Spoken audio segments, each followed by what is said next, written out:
Let's get into the dailies that we have for today, and lots of very interesting stories.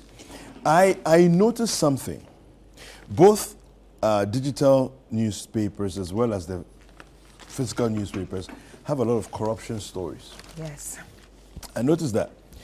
The Daily Graphic doesn't have anything on the front page, but listen to the comment here.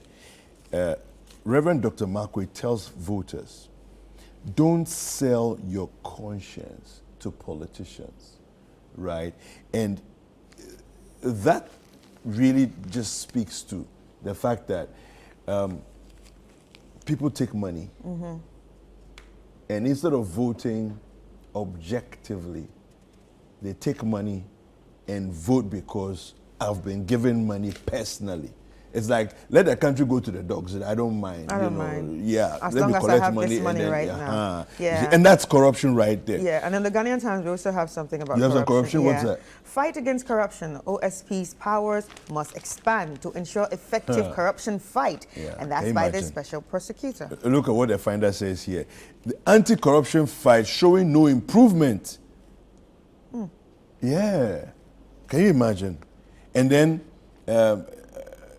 this is coming from the CPI. Now, the chief of staff says we must trust state institutions to fight corruption. There's a lot of corruption stories, you know. I don't know if you have any more there, but we have some online as well, just talking about corruption. And there's one particular one that I really want to read, you know. They talk about the corruption index and where Ghana finds itself. Yeah. Before I get to that, let me just show you what my Joy Online is saying. People are not ready to report corrupt activities. This is coming from the Deputy AG. The Deputy Attorney General is saying this on my Joy Online. There's another story on my Joy Online. This is now former Auditor General, the one who was told to proceed on leave because he was 60. Somebody is 60. They are not 62. They are not proceeding on leave. Anyway, take the bull by its horns, not by its tail. Domelevo to government. This is the anti-corruption fight that it's talking about here. But let's go look at Ghana stagnates on corruption perception index. Scores 43 out of 100 for the fourth time. Okay? And I'm going to go read that story quickly for you. Ghana has scored 0 for the fourth consecutive year in fighting corruption, according to the Corruption Perception Index, okay, 2023, released today, 30th January 2024, by Transparency International. Now, the Ghana Integrity Initiative, GII, the local chapter of Transparency International, in its report said Ghana scored 43 out of a clean score of 100 and ranked 70th out of 180 countries and territories included in the Corruption Perception Index. This was, you know, the release that was brought out yesterday for the 2023 edition. Now, he says here, this marks the fourth consecutive year of stagnation in Ghana's anti-corruption efforts as indicated by the CPI. Now, Transparency International attributed Ghana's stagnation to the deteriorating justice system. Take note of that. The deteriorating justice system. In other words,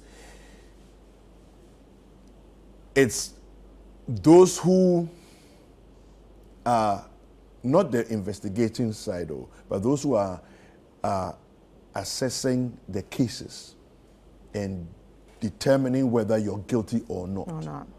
That is where they are suggesting the problem is coming from, which it says is reducing the accountability of public officers and therefore allowing corruption to thrive, you see.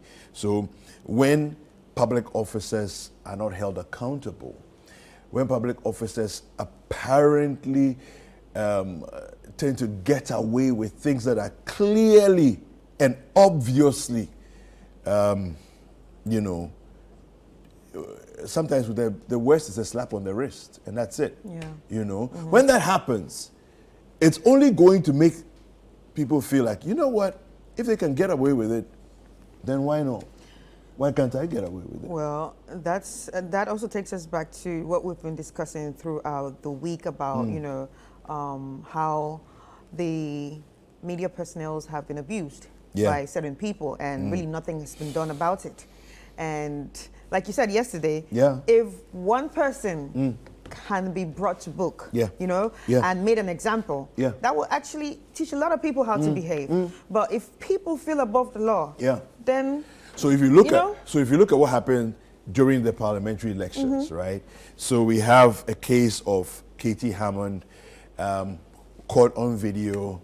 And he was aware people were filming, because it was whoever was filming was really like close up to him. So it wasn't as if he wasn't aware. That's number one. Number two, he was talking to a police officer, a senior police officer,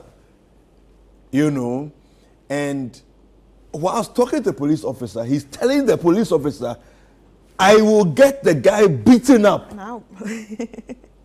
Do you see? So that's also something. It's like impunity, feeling that I'm above the law, and he challenges the police officer to say, what can you do to me? What can you do, Yeah. If you can arrest me, if you can. Arrest me if you can. Because the police officer was trying to calm him down and say, it's okay, relax. Okay, I know that some of the things that you are saying, the answers you are saying it out of, emotional, whatever. And you say, no,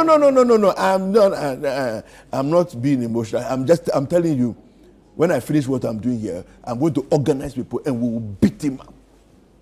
You see, it's unacceptable of public officers, number one. And then of people that we must call you honorable. Why should that be the case? We call you honorable because you're supposed to be honorable persons in our society. And yet, look at this behavior. Despicable, actually. Yeah. Completely unacceptable. Then you look at somebody else in Yendi. Yes. Look at that behavior. That's my point, actually. I mean, seriously. It's disgraceful, And this is not the first time. No, and it's not. It's not the first time. It's been happening.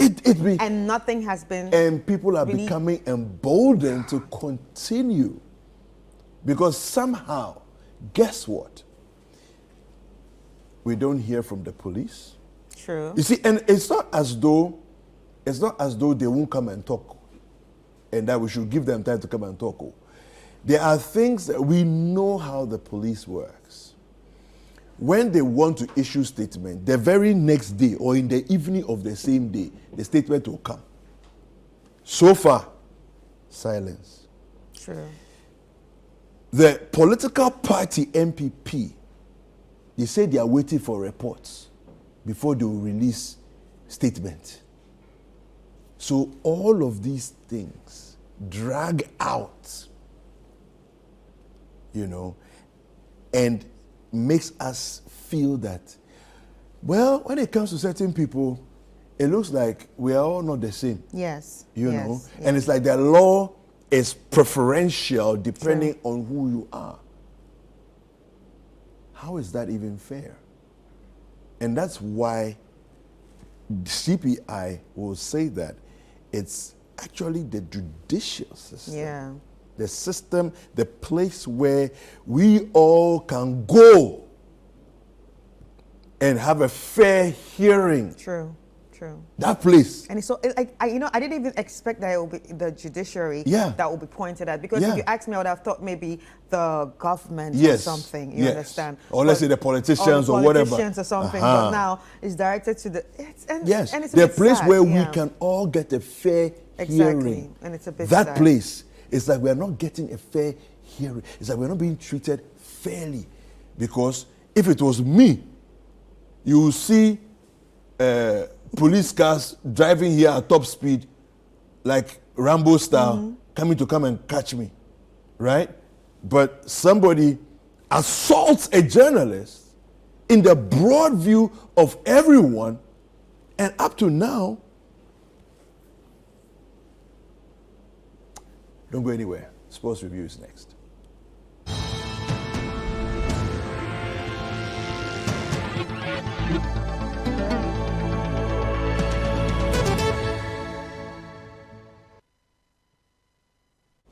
All right, so today on the Sports Review segment, very interesting updates. Now we have Mali booking their place in the quarterfinals of the tournament after beating Burkina Faso 2-1 in Korogo yesterday. The Malians took the lead after 4 minutes, but Edmond Tapsoba scored an own goal. Now the lead was doubled just after the start of the second half when Lassine Sinayoko scored from close range. Burkina Faso pulled one back through Bertrand Traoré, but that was all they could muster as Mali booked a date with Cote d'Ivoire. Now in the last round of 16 tie, South Africa stunned pre-tournament favorites Morocco 2-0 in San Pedro. Now evidence Magboka put South Africa in the lead in the 57th minute. Now Teboho Mokoena sealed the win with a lovely free kick in the 95th minute. Other side of the goals were a missed Moroccan penalty and a red card to Sofiane Amrabat. Now, the quarter-final pairings of the AFCON are now complete, with Angola facing Nigeria, Cape Verde facing South Africa, Mali versus Cote d'Ivoire, and DR Congo versus Guinea. Very interesting lineup in the finals, yeah. Now we go to Premier League on Citi. Arsenal moved up to second in the league log after a 2-1 win at Nottingham Forest last night. Now, after a goalless first half, the Gunners took a 2-goal lead through Gabriel Jesus and Bukayo Saka in the space of 7 seconds in the second half. Now, Forest pulled back a goal through Taiwo Onwonyi late in the game, but Arsenal held on to win. Now on Wednesday, Manchester City will face Burnley. Tottenham will take on Brentford, whilst Liverpool host Chelsea at Anfield. Yeah, this is interesting. Well, so the AFCON.